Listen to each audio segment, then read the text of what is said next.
Oke, halo. Halo.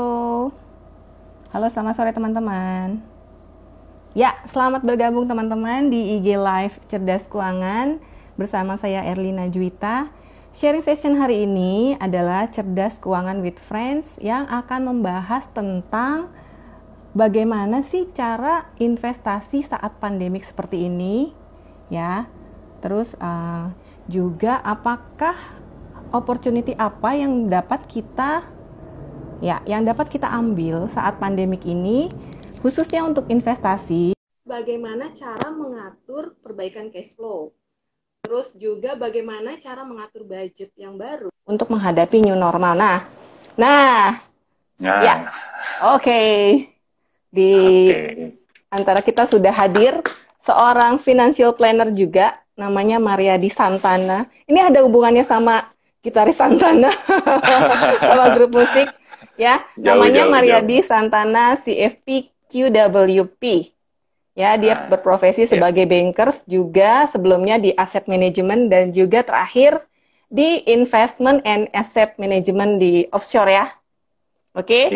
Nah, teman-teman kita akan gali nih. Sebenarnya opportunity apa aja sih selain yang ada di Indonesia, khususnya untuk investasi, karena kan kita tahu ya saat ini adalah investor kan butuh kepastian ya, butuh kepastian. Betul. Nah saat ini yang saya bisa cermati adalah kita belum ada kepastian nih di sisi baik itu untuk investment, baik itu untuk mana yang harus didahulukan, apakah dana darurat dulu atau kita justru untuk menyusun portofolio dulu. Bahkan ada financial planner yang mengatakan bahwa ya nggak apa-apa kita jalanin dua-duanya gitu loh. Kita berinvestasi untuk long term, tapi juga kita siap-siap di kondisi darurat, yaitu kita siapkan yang namanya cash flow, seperti itu. Nah, kebetulan nih, kita tanya-tanya dulu nih sama Mariadi. Gimana kabarnya Mariadi? Apa saja kesibukannya saat ini? Oke. Kebanyakan di rumah. Tapi kerja. Udah mulai kerja lagi. Oke. Mulai kerja lagi. Di rumah juga. Masih bisa kerja di rumah, jadi ya alhamdulillah. Masih sibuk lah. Iya, alhamdulillah ya. Sementara yang lain ada yang terkena PHK, ada yang mungkin pengurangan tenaga kerja, ya bahkan mungkin nggak ngapa-ngapain juga di rumah gitu kan. Kita masih masih beruntung ya, kita masih diberikan kesibukan ya, yang bermanfaat dan juga nambah income juga kan pastinya. Ya, iya kan? Pasti harus. Iya kan gitu. Nah. Ngomongin investasi nih teman-teman, saya mau sharing juga ke teman-teman. Kalau seandainya teman-teman mau memutuskan investasi, dicek dulu nih sebenarnya dana daruratnya itu udah cukup atau belum. Karena kan atau bahkan dana darurat itu disiapin, atau kalaupun kalau mau memilih misalnya investasi sambil kita menyusun dana darurat itu akan lebih baik ya, gimana? Menurut pandangan Mariadi sebagai seorang yang memang bergelut di bidang investasi, gimana menanggapi hal ini? Oke. Memang kalau kita mau berinvestasi, kita harus punya pondasi, gitu kan. Dan kalau kita nggak punya pondasi, ya investasinya nanti bakalan bahaya. Maksudnya gini, kalau kita nggak punya dana darurat, kalau kita belum punya asuransi yang basicnya dulu, yang jadi pondasi, ya nanti yang ada pada saat kita sudah investasi di tengah jalan lagi bagus-bagusnya gitu ya. Kalau lagi bagus gitu, kalau lagi kayak kemarin gitu, lagi jelek-jeleknya dan nggak punya dana darurat, yang ada rugi dua kali.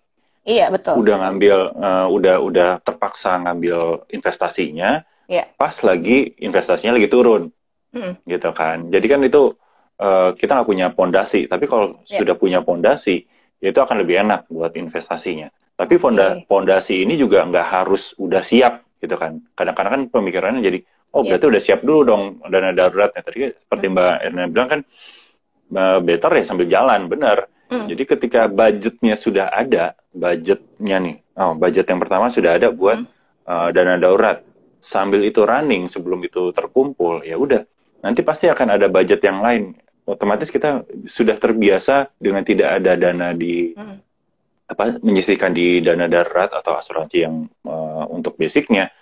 Nah, kita pasti akan membiasakan lagi untuk menyisakan mensisihkan uang lagi kan. Nah, ketika sudah ada budget baru lagi, baru kita berpikir untuk mau kemana nih, kita putar kemana lagi nih uangnya. Itu baru kita mulai investasi. Nah, kembali ke budget itu kan, kita tahu nih saat ini adalah saat dimana kita masih mengalami pandemik kan, pandemik masih berlanjut gitu loh.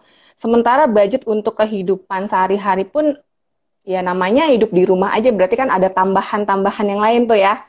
Nah, gimana cara kita sebagai ini kan sebagai financial planner, Mariadi, gimana caranya nih supaya teman-teman juga tahu cara mengalokasikan budget supaya dia bisa saving juga, bisa investasi juga, dan juga merasa aman gitu loh, punya dana cadangan untuk kalau kenapa-napa gitu. Caranya gimana sih gitu? Yang pertama sebenarnya kalau aku suka bilang restrukturisasi pengeluaran atau restrukturisasi budgeting. Jadi istilahnya kalau kemarin sebelum pandemi ini sudah punya budgeting, dihitung ulang.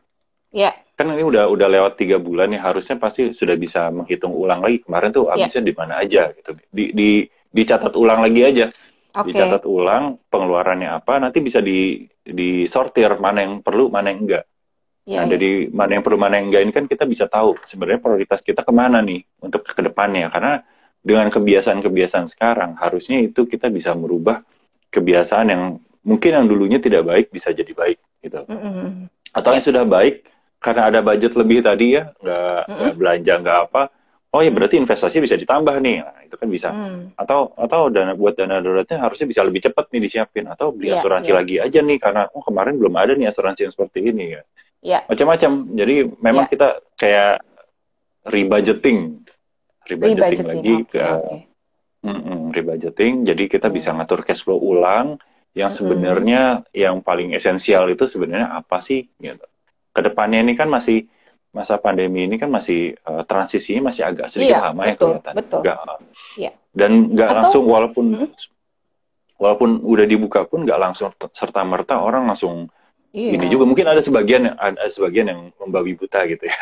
Tapi ada sebagian juga masih bisa menahan diri. Kita bisa lihat perbedaannya itu. Nah, tinggal pilih aja kita mau masuk kaum yang mana nih. Mau masuk kaum yang membabi buta atau ya kaum yang bisa menahan diri dengan kebiasaan 3 bulan 4 bulan ini. Gitu. Itu menjadikan sesuatu yang biasa akhirnya kan. Normalnya adalah dengan di rumah bekerja, ngatur uang ulang, budgetnya bisa lebih sedikit, dan itu harusnya bisa merubah pos yang tadinya tidak terlalu penting jadi bisa lebih produktif. Gitu. Nah, restruktur budgeting itu penting ya teman-teman ya. Catat ya. Nah, selain restruktur budgeting, mungkin yang dapat kita lakukan adalah mencari alternatif pendapatan lain ya mungkin ya. Sumber income yang lain misalnya apapun itu yang sesuai dengan minat, yang sesuai dengan skill kalian yang sudah kalian punya gitu ya, dan itu malah nanti akan dapat menambah istilahnya memperpanjang nafas kita ya untuk beberapa bulan ke depan seperti itu. Nah, bicara soal investasi nih kan kita tahu nih investasi udah banyak macam-macam kan, ada yang investasinya risikonya rendah, risikonya sedang, dan risikonya yang tinggi gitu ya. Menurut Mariadi nih sebagai financial planner, saat pandemik ini jenis investasi mana yang sebaiknya kita pilih? Kalau investasi mana yang kita pilih, kita lihat dulu kita punyanya apa. Gitu. Karena kalau saya bilang, wah saham lagi bagus, lagi murah nih, tapi dia udah punya saham ya itu nggak berguna. Tapi misalkan saya juga bilang saham bagus, tapi mereka ada beberapa orang yang tidak mengerti dengan saham, itu belum tentu jadi bagus atau budgetnya juga masih kurang. Berarti dengan kata lain cek dulu financial kita ya, check up dulu ya. Kita lakukan yang namanya financial check up ya. Lanjut. Up. Kita punya apa dulu nih, asetnya kita punya apa, terus lalu kita sudah investasi di mana saja. Nah, kita mulai sebenarnya kita mulai yang basic dulu ceknya. Kita sudah punya dana darurat tadi atau belum gitu. Ya kan? Kalau masih sudah berjalan ya sudah, berarti kita next levelnya apa? Kita coba yang lebih sedikit ada resiko tapi mulai ada returnnya yang lebih tinggi gitu. Misalnya apa tuh misalnya? sekarang itu banyak kayak obligasi kemarin kan sempat baru keluar lagi ya, itu kan ya ori atau nanti mungkin ada keluar lagi yang tabungan obligasi ya, kalau nggak salah yang lebih murah dari ori. Nah, itu ada lagi. Tapi kalau mau yang lebih simpel bisa masuk ke reksadana. Ya, karena di reksadana kan bisa ada obligasi, ada saham, ada yang pasar uang juga untuk dana darurat. Nah, itu bisa masuk ke area situ. Mulai pelajari untuk reksadana, tapi basicnya dulu aja, obligasi itu apa gitu, untung ruginya atau pro kontranya itu apa di obligasi. Obligasi ada obligasi pemerintah, ada obligasi perusahaan, gitu kan. Nah, itu kan harus dipelajarin dulu lagi. Nah sekarang selagi masih ada waktu, banyak waktu luang ya, belajarnya harusnya makin ada waktu gitu ya. Contohnya gini, banyak lagi ya. Iya betul. Boleh saya kasih contoh untuk obligasi yang paling simpel. Obligasi itu yang harus kita lihat sebenarnya adalah rating. Ya. Rating. Rating, ya. Kita harus cek ratingnya. Karena itu adalah penilaian obligasi ini bagus atau tidak. Obligasi itu kan sebenarnya surat hutang. Ya. Ada risiko ketika perusahaan atau negara berhutang dengan kita sebagai investor. Ada risiko, selalu akan ada risiko tidak bisa dibayar atau gagal bayar kan. Nah, untuk menghindari itu kita lihatnya dari rating. Ya, dari mana cek rating? Dari website kah atau dari mana? Iya, di ojek, ada beberapa aplikasi sih ya sebenarnya di saya nggak lupa di IDX atau di Infovesta itu juga ada. Infovesta itu ada. Infovesta ya. Iya, Infovesta itu ada. Rating ya, cek ratingnya di situ. Nah, biasanya kalau yang sudah levelnya di atas triple B itu udah investment grade. Ya, cari yang levelnya di atas triple B ya. Maksudnya semakin mendekati A itu udah pasti bagus lah secara keuangan perusahaan itu. Kalau biasanya rating ini lebih ke perusahaan ya.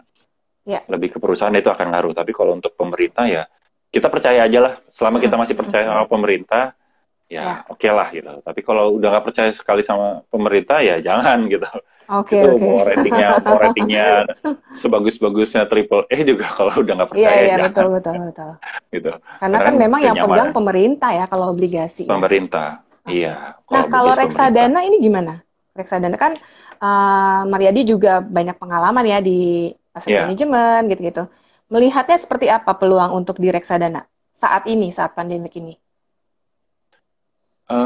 Kalau peluang selalu kita lihatnya dari penurunan saat ini ya. Dengan melihat penurunan saat ini, harusnya peluangnya bisa lebih besar daripada tahun-tahun sebelumnya. Dan bahkan mungkin 2 tahun ke depan belum tentu kita bisa mengalami penurunan yang seperti ini ya.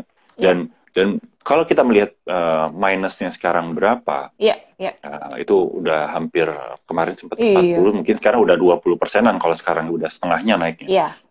Nah, kita lihatnya kalau minusnya 20% berarti kedepannya adalah kita punya keuntungan di depan mata itu paling tidak 20%. Balik lagi aja ke awal tahun istilahnya kayak gitu. Ya, itu kalau lihat ada opportunity dari reksadana. Tapi balik lagi, kendalanya atau kontranya adalah tantangan kita untuk memilih jenis reksadana atau perusahaan reksadana yang cocok untuk kita. Cocok untuk kita itu balik lagi. Ya, cocok untuk kita itu kan tergantung lagi kebutuhan tadi. Kita sudah punya apa nih? Apa yang belum kita punya? Kita mau menuju apa? Misalkan mau cari untung aja, misalkan, saya mau cari untung aja tahun ini gimana ya? Mau cari opportunity yang sekarang nih ada duit nggak kepake, ada uang hari-harian atau bulanan yang nggak kepake. Mau kemana nih? Saya mau short term aja gitu, tapi saya mau yang sekalian yang gede. Coba lihat yang saham, gitu. Saham pun sebenarnya di reksadana saham pun ada beberapa jenis, gitu. Ya, jenis yang paling gampang adalah yang mudah, bukannya gampang, tapi mudah untuk dipelajari adalah reksadana indexing. Ya, reksadana indexing itu, ya, reksadana indeks ini lebih reksadana saham yang cara kerjanya hanya seperti copycat. Copy paste dari indeksnya gitu. Oke. Indeksnya apa? Ada yang begitu. Aku baru Saya baru notice nih ada yang namanya reksadana indexing. Apakah di Indonesia ada? Dan di seluruh aset manajemen ada? Banyak ya? Kalau di seluruh aset manajemen belum tentu. Kita nggak bisa sebut merek. Oke, baiklah, nanti saya DM aja. Saya kasih clue. Oke, baiklah, nanti saya DM ya. Atau teman-teman yang penasaran bisa DM ya. Cluenya yang paling gampang adalah kalau ada embel-embel indeksnya, nama indeks ya. Kita kan ada indeksnya IHSG yang utama ya. Ada LQ 45, ada indeks 30. Yang paling banyak dipakai itu indeks 30. Oke. Jadi kalau mau cari kata kuncinya, coba aja cari reksadana indeks 30. Pasti banyak. Siap. Pasti muncul beberapa merek gitu. Jadi kita nggak nyebut merek. Karena itu akan mengikuti tren IHSG saat itu kan, berarti kan. Iya. Karena nggak semua, gini loh, nggak semua saham yang dipilih oleh aset manajemen itu bagus gitu loh. Jadi kita juga tergantung pada aset manajemen ya. Kalau dia pinter pilih saham ya, kita bakal baik-baik aja sampai selesai pandemik. Tapi kan kalau kita kejeblos itu yang sebenarnya investor yang takutkan seperti itu loh, Mariadi. Jadi jangan sampai investor jatuh bersamaan dengan apa yang yang sudah dipilih sama aset manajemennya kayak gitu. Iya. Selain memang itu dia.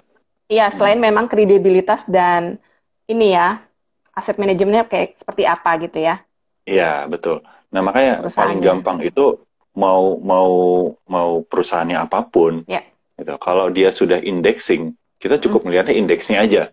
Nggak perlu melihat perusahaan aset manajemennya, karena otomatis cara kerjanya akan sama. Iya. Otomatis caranya. Jadi gini, konsepnya di indexing itu, kita pilih, misalkan saya sebagai aset manajer, kita pilih mau pakai indeks apa. Yang tadi, misalkan LQ45 atau indeks 30. Indeks 30 kan hanya ada 30 saham.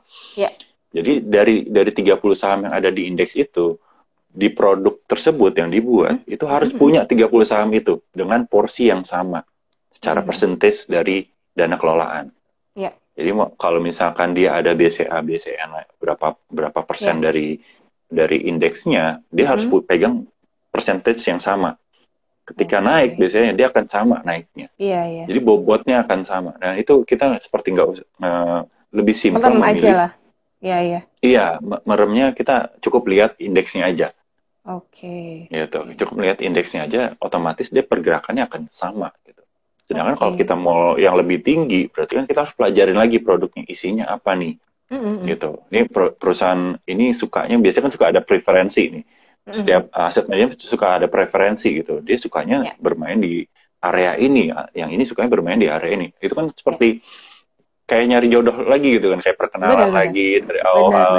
Dari awal lagi, taruh lagi gitu ya. Taruh lagi gitu kan, orangnya seperti apa ya. Kita kan mau langsung ya, mau langsung gitu loh. Cepet ya udah. Karena masih banyak urusan yang lain, masa taruh lagi. Oke.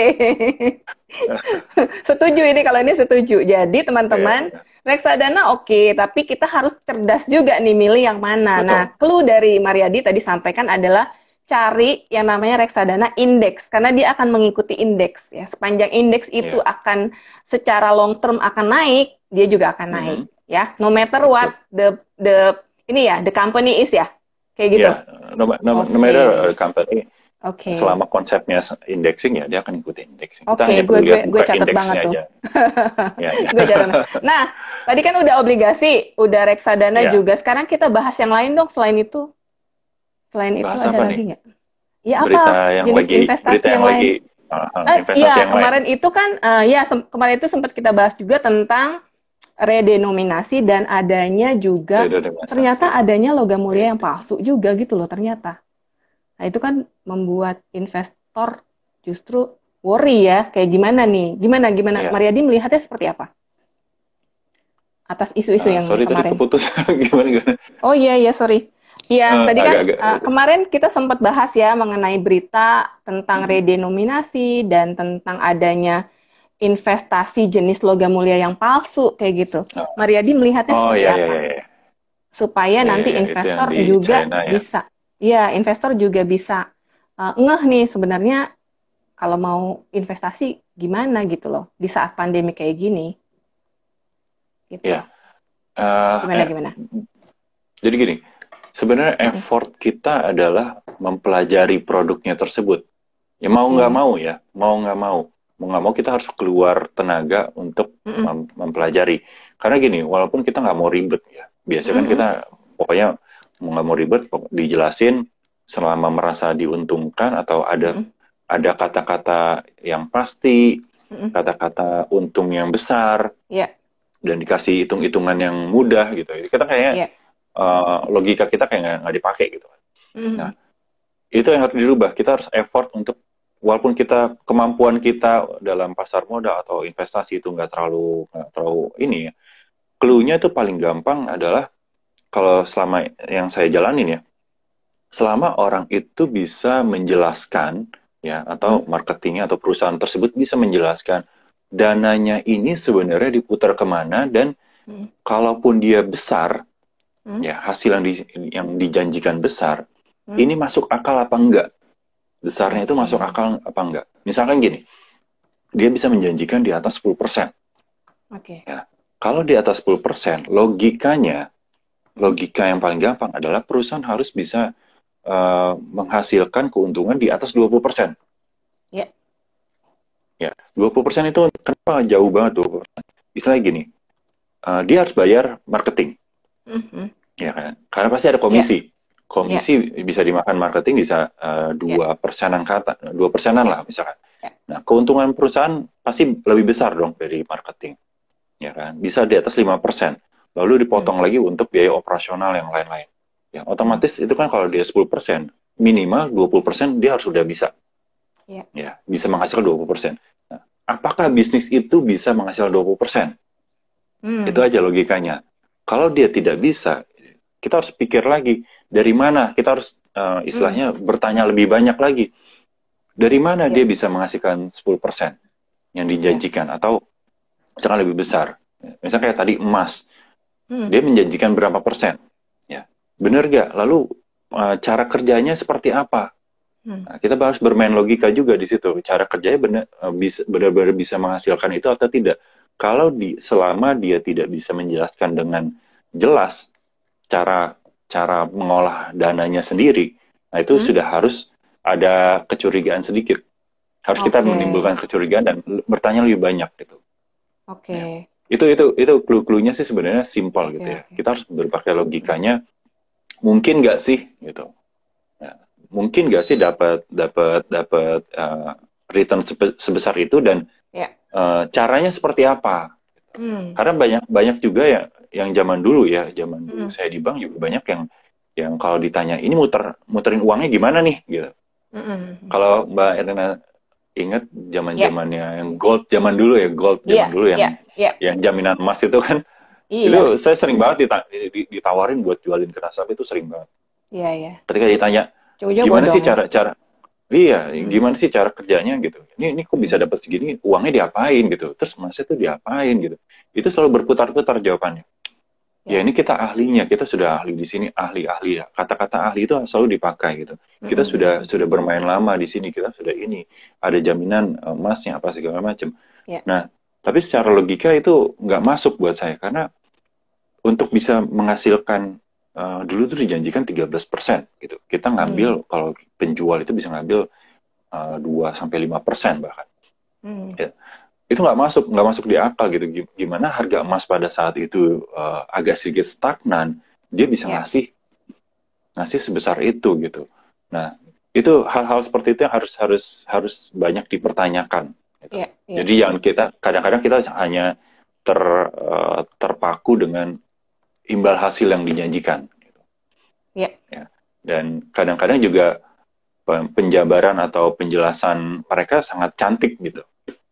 Sangat cantik, atau menggunakan backup yang istilahnya oh ini ya kalau yang kasus-kasus baru lah ya pasti grupnya lah gitu kan, grupnya nama grup yang dipakai, atau nama pemerintah yang digunakan. Jadi itu kan seperti mengaburkan logika kita gitu.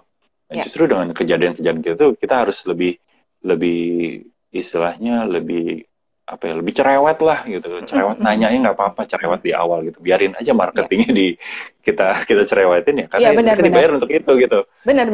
Dan tugas kita sebagai seorang edukator dari perencanaan keuangan untuk ngasih peringatan gitu loh. Maksudnya, nah inilah supaya investor itu jangan mudah terkelabui, apalagi sekarang kan banyak yang PHK.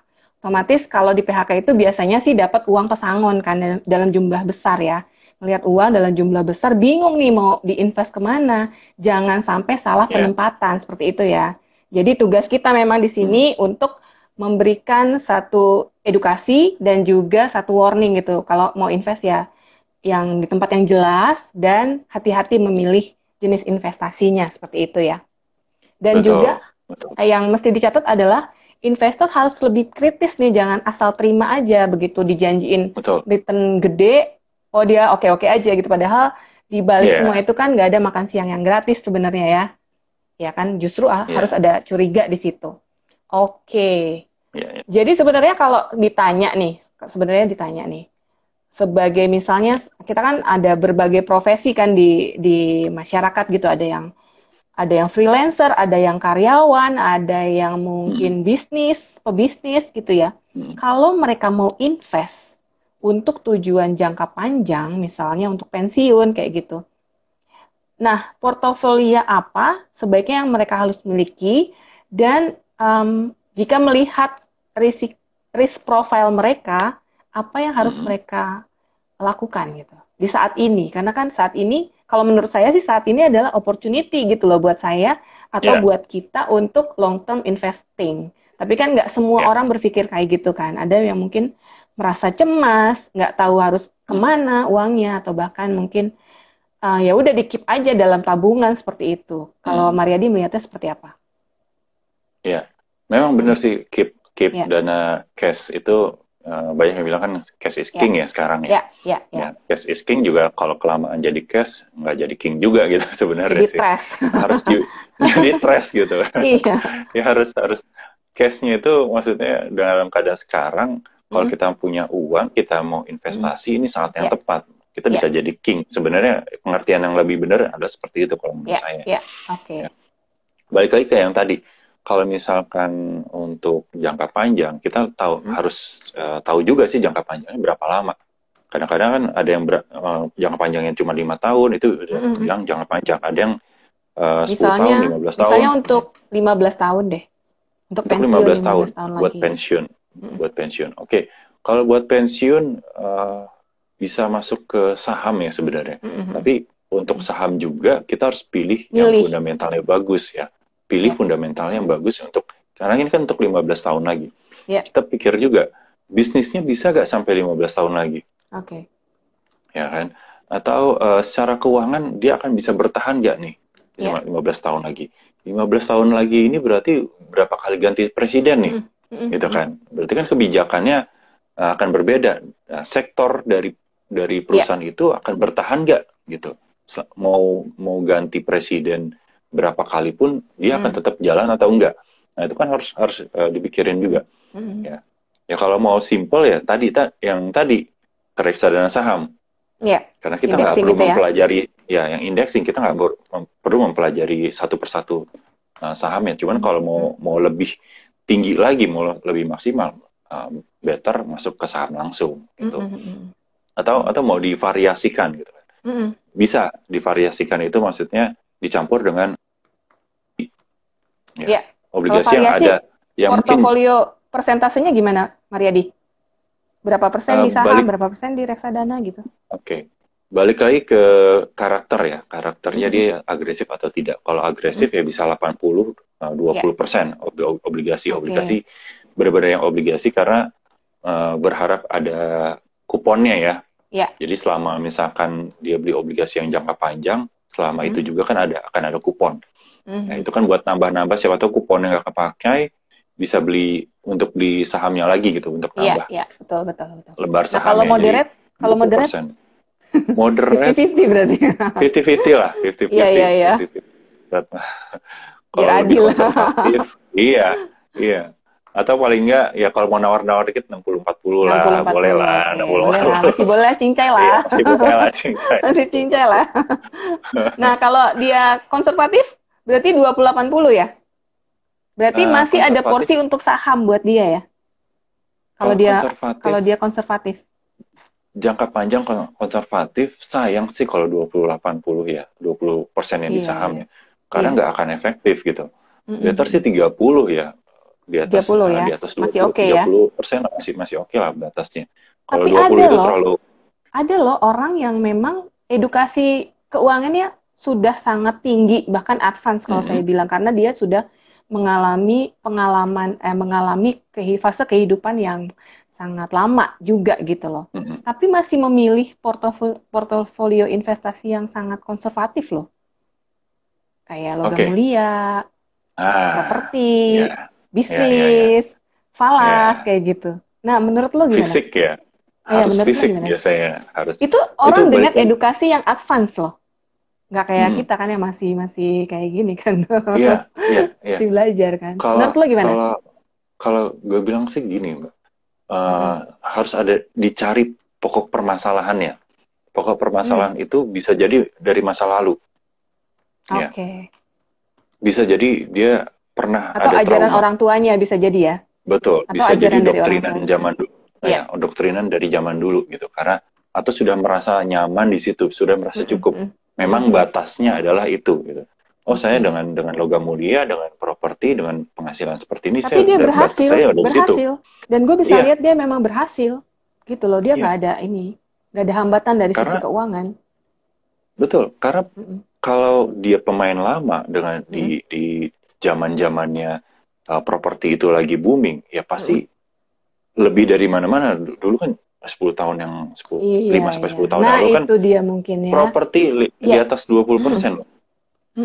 Di atas 20%. Karena dia mulainya dari dulu ya.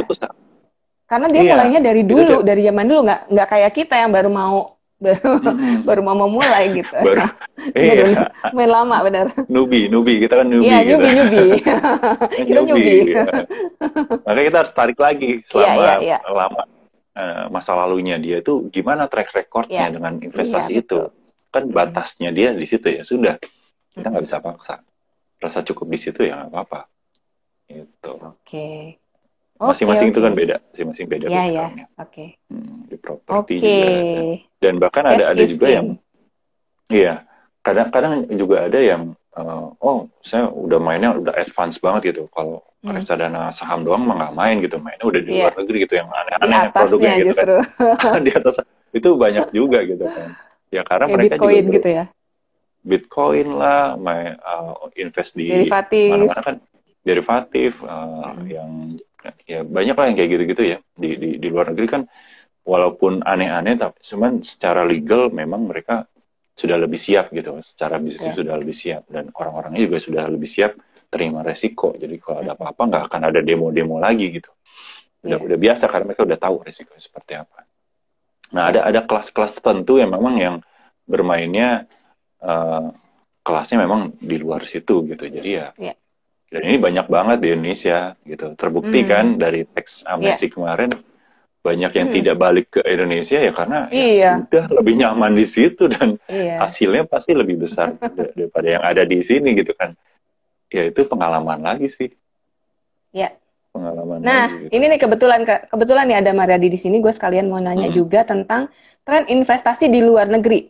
Karena kan gue tahu lu baru aja join untuk offshore investment ya. Gimana lo melihatnya seperti apa, Mariadi?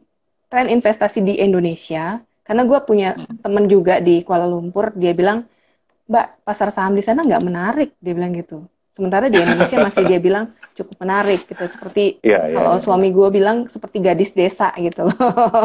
Jadi pasar saham di Indonesia itu kayak gitu, gadis desa yang cantik kayak gitu. Nah, dari kacamata lu kayak gimana ngelihatnya? Oke. Faktornya, kita lihat faktornya dulu. Kenapa orang investor asing melihat di Indonesia tuh selalu jadi cantik? Nah, yang saya pelajarin, yang gue pelajarin itu karena terutama di pasar modal ya. Di pasar modal itu penguasa terbesarnya masih asing. Gitu. Jadi ketika mereka keluar, harga murah itu lebih gampang dibuat. Ya, misalkan mereka tarik saham-saham besar gitu ya, dropnya akan kelihatan.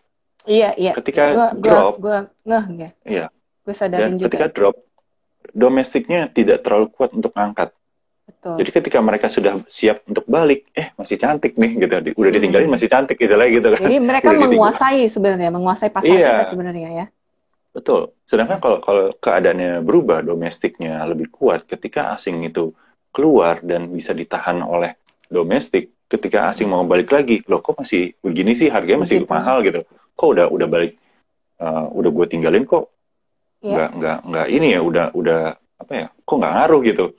Mau balik lagi udah mahal gitu kan, mendingan cari. Akhirnya mereka akan cari mana yang lebih murah gitu kan. Porsinya mungkin tetap masuk secara fundamental bagus ya, masuk, cuman nggak akan banyak. Dia akan lebih memilih yang lebih murah. Dan keadaan sekarang itu kan di Indonesia masih kelihatan ya, kita sangat dikuasai oleh asing gitu. Nah, mungkin akan berbeda nih kalau kita tingkat edukasi kita sudah tinggi dan penguasanya adalah domestik sendiri. Ya mungkin akan seperti Malaysia, akan seperti Singapura gitu. Yang mau asing keluar masuk, dia tetap akan lebih stabil. Udah nggak bisa ya.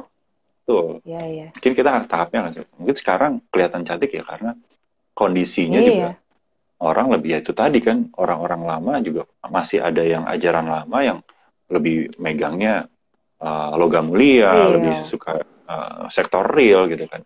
Ya itu.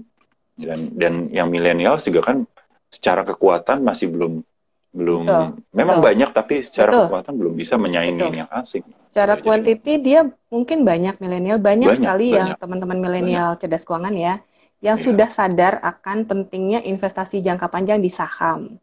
Tapi kan kekuatan mereka di sisi finansial belum terlalu banyak effortnya untuk modal yang gede gitu lah istilahnya.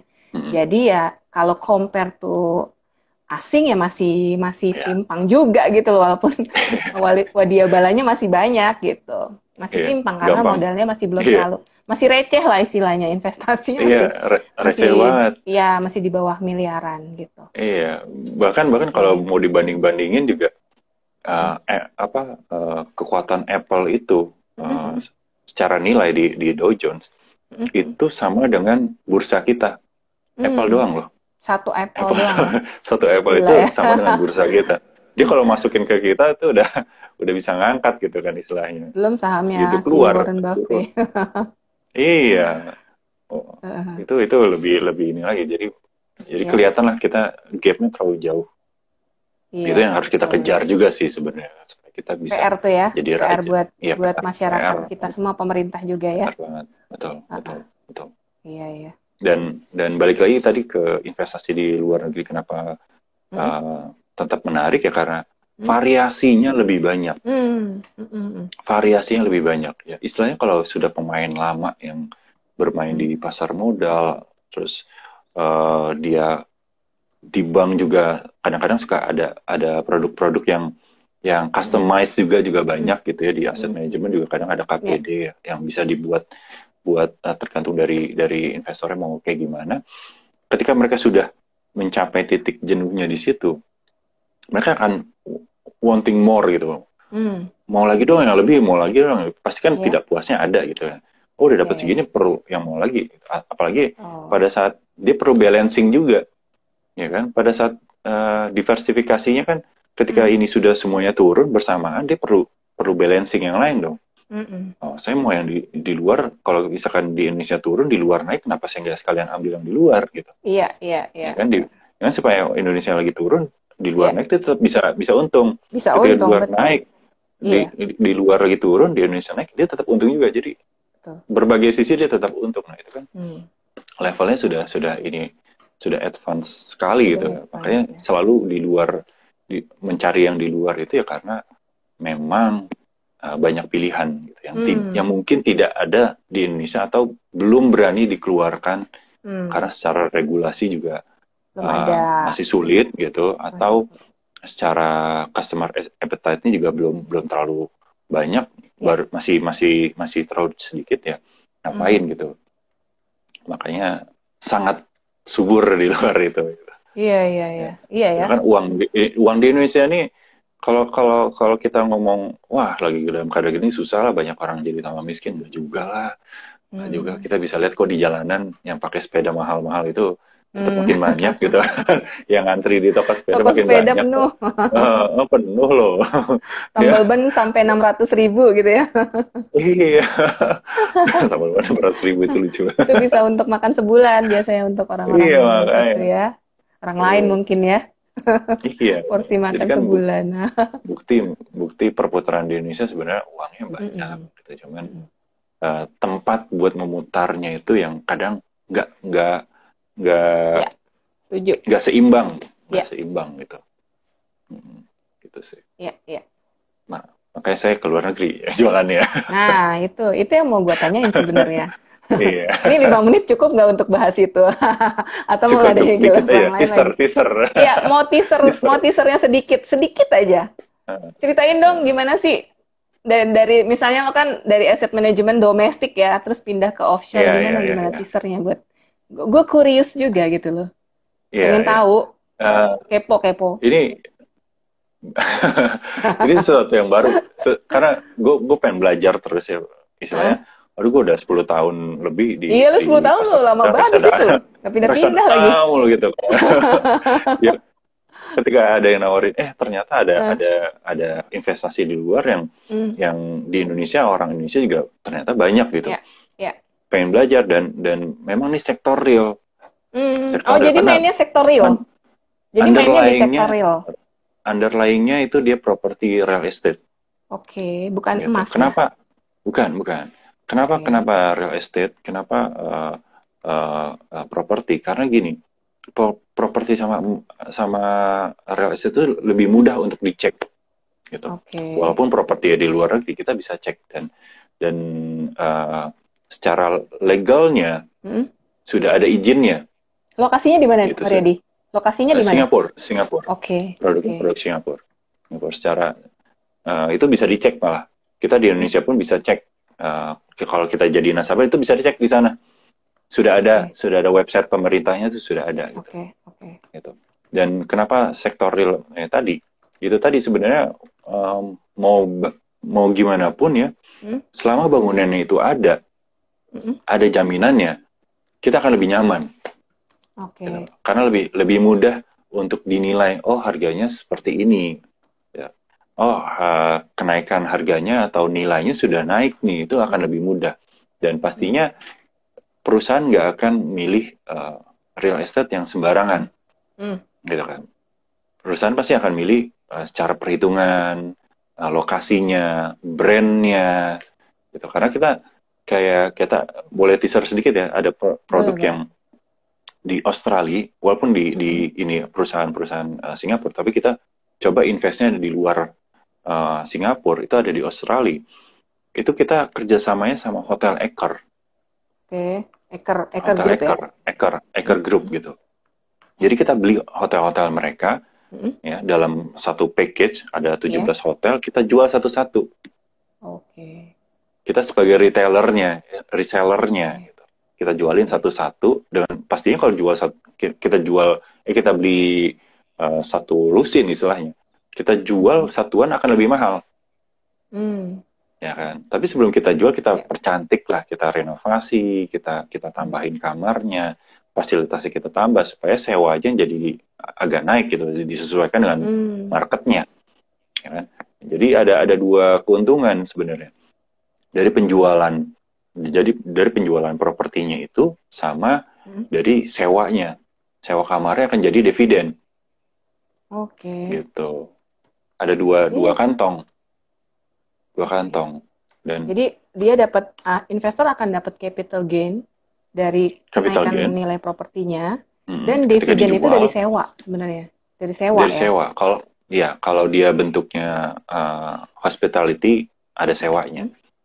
Gitu. Tapi misalkan ada juga ada juga yang jaminannya adalah mereka memang bikin bangunan untuk perkantoran, dividennya malah itu di akhir, ketika sudah kejual, dividennya baru didapat.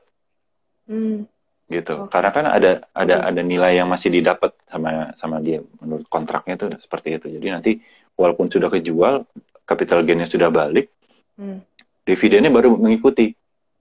Dari sewa perkantorannya atau sewa